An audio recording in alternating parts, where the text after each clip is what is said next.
This is a Thor News presentation. Thor News presents Comet C2012 S1 Ising and WTF NASA. Seriously, bro. Part 24. They don't know for 100% if Ising is a comet. An amateur astronomer recovers it. Professional astronomers make it out to be Dudley Do-Boring. Comets are dirty snowball cat duck dragons. They don't know for 100% if Ising is a comet. Welcome to the party, pal.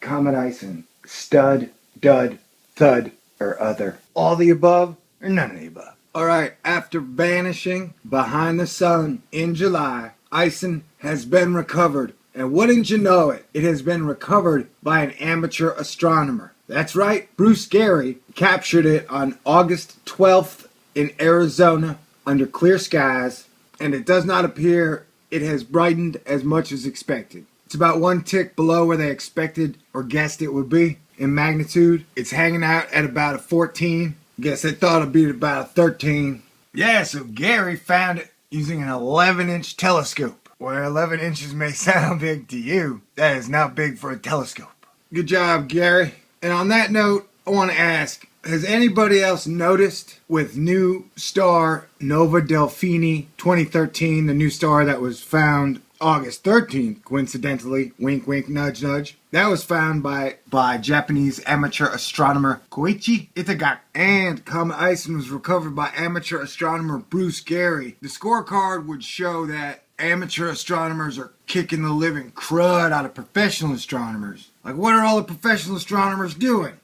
Eating caviar at strip clubs and snorting gold dust Skittles?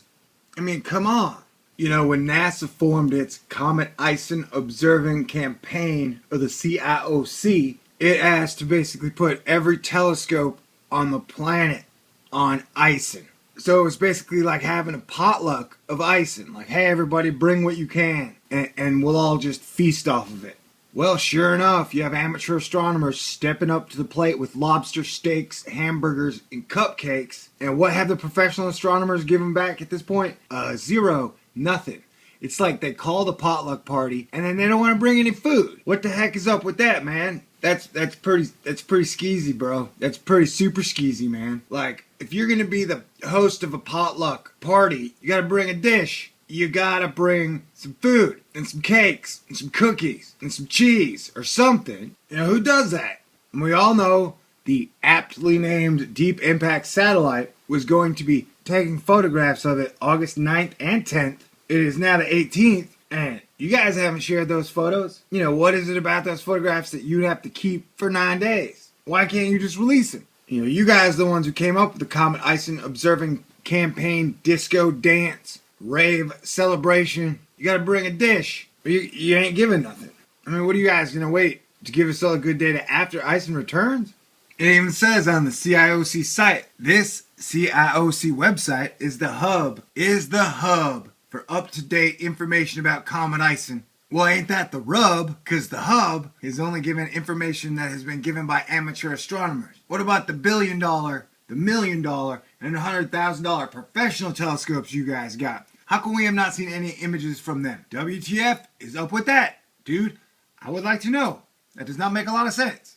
And that is not fair. And then you got, like, the professional astronomers and comet friggin' experts commenting on the amateur astronomers' finds. And it's like, dude, if you are such a comet expert, how come you didn't take a photograph of it? And another thing, as far as we know, since it was recovered on the 12th, only 2 guys have found it with their telescopes. Out of all the people on Earth with telescopes, amateur, professional, only 2 guys have caught Ising with their telescopes. Why is this? That seems odd. That's like poo-poo math, man. And they're not giving us nothing.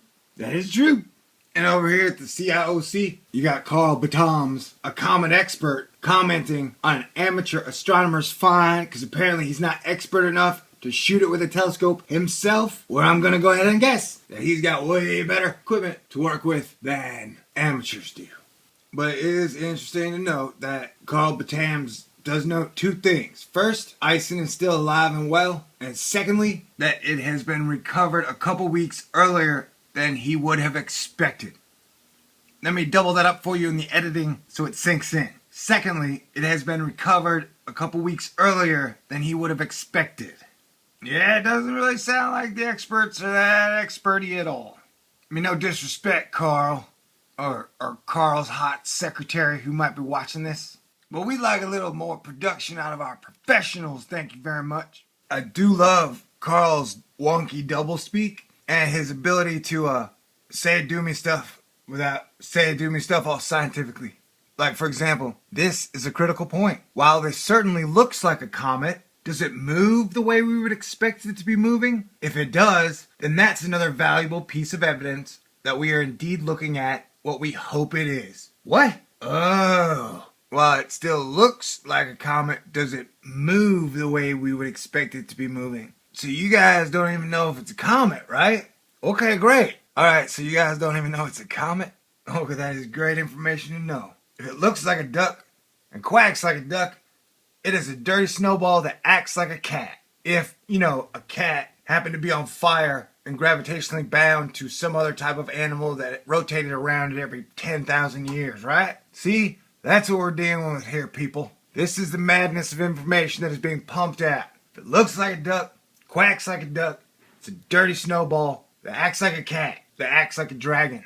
Right? That's what's going on here. You can call me a wiki-wacky gobstopper, but yeah, feel like I'm dealing with the Federal Reserve here, asking why it's a good idea to buy the debt of houses and not the debt themselves. And then Carl crosses out a bunch of lines talking about how Bruce, Gary, found it in a different place than the NPC JPL observations, but that's just because he made a mistake. Which is interesting because it's in the exact place NASA thought it would be, except it's a few weeks earlier than they thought it would be there. What? Okay. What? Huh? What? Okay. Man, see? It's like someone took a big spoon and stuck it in my brain and started whipping it around, making my brain into brain whip. Miracle brain whip. Good on stuff. Miracle brain whip. Good on thinking. And then Carl goes on to say, Ison's brightened up somewhat, and Bruce is going to make follow-up observations at the next opportunity. Okay, so the entire NASA CIOC campaign is now depending on Bruce? I mean, are you guys going to do anything? Or are you just going to let them do all the work and then funnel through the data? Are we ever going to get to see the, deep impact stuff? Are we ever going to get to see the good crap, man? Or is that all at the Caviar Strip Club party, which no normal people who are not being funded by non-public dollars will get to attend? Yay, State of Affairs 2013, man. Sinkhole City. And over here on the blog at the CIOC, they get Bruce Gary's written account, and he even says, trying to recover Comet Ising was the last thing on my mind when our local astronomy club member, Doug Snyder, asked local astronomers to join his project in trying to be the first to recover the comet. Okay, so a ragtag group of wacky, non-professional club member individuals just found it, and we can't get anything from the professionals or the semi-professionals or anybody who's ever cashed a check from NASA or the ESA or the IAU. Man, government, inaction. And then they get Bruce to say he glitched his shit. Whatever, man. If you're the only one to find it, I think you did pretty perfect, bro.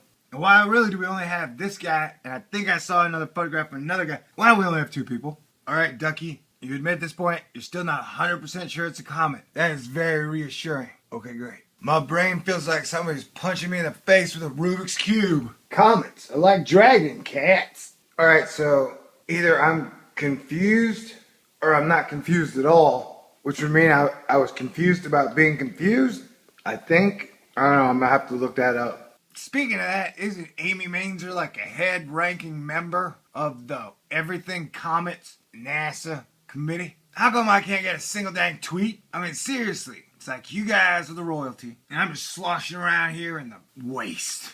Just a peasant. YouTube peasant. That's what Thor is.